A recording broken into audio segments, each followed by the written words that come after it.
NASA's Solar Dynamics Observatory listens to the sun.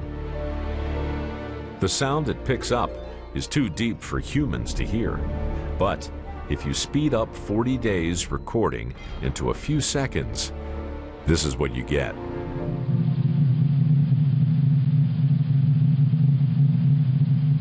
It's the sound of chaos.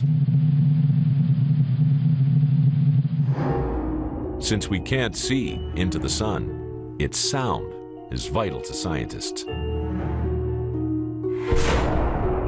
When a gun fires, the bullet rushes out and smashes into air, creating waves of turbulence. When we hear the gun firing, these waves vibrate our eardrums. What we see here is sound. The sun works the same way, on a much larger scale.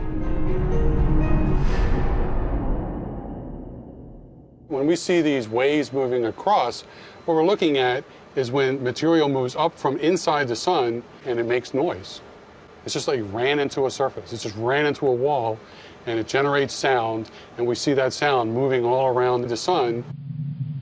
Sound waves crashing through the plasma create ripples in the sun's surface. And all we see are these ripples. Those are the actual sound waves of the sun. And they move around the entire sun. They move down inside the sun. They move back up to the surface. By tracking the sound, scientists can see the invisible. They pick up sound waves smashing against the sun's surface and resonating throughout the solar interior, revealing a violent, boiling convection zone. The sun can be said to be ringing. You have this hot gas rising, you have cool gas falling, you have all this turbulence, you have so much action going on that it causes the sun to ring.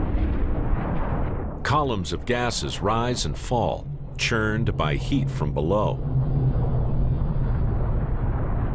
If you look at water boiling, bubbles of gas or water are rising up because they're hot, and then they cool off and then they sink back down. And if you look at a pot of boiling water, that's the same phenomena that's going on the sun, but with hot plasma instead of water.